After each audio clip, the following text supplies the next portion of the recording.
All right, today we want to talk about still how to kill your giant, but how important it is that you know who you are.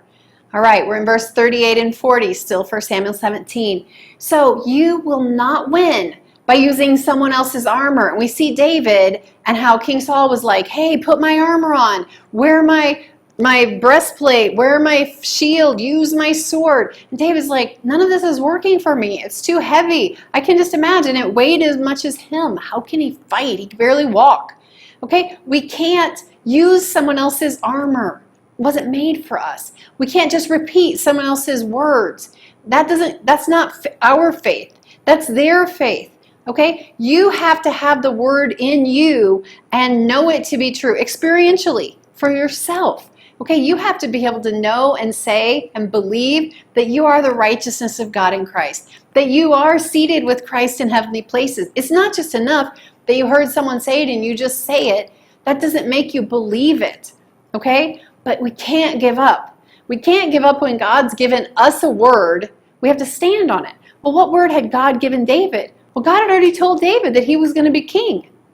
Now, a lot of years had gone by and he's just been out in the field watching sheep. But you know what? God gave him a word.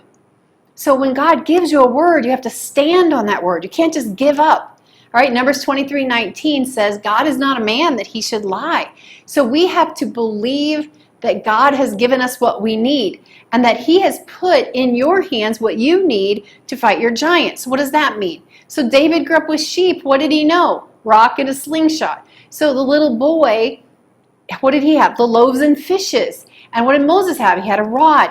Each person already had the gifts, talents, abilities in their hand to fight the specific giant that God knew they were going to have to fight. So God has already prepared you for the future. He has planned for you to fight the giant you're going to face. Isn't that a good news? That's a great news. So what we should not be doing is we should not be comparing ourselves to someone else, to someone else's gifts.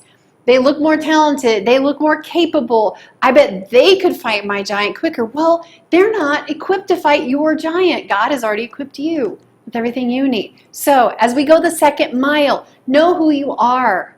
You are the righteousness of God in Christ. You are a son of the King. You are more than a conqueror, and you are well and able to do everything he's called you to do. So believe that. Believe that today. You are fitted with every talent and ability and gift to destroy the giants in your life.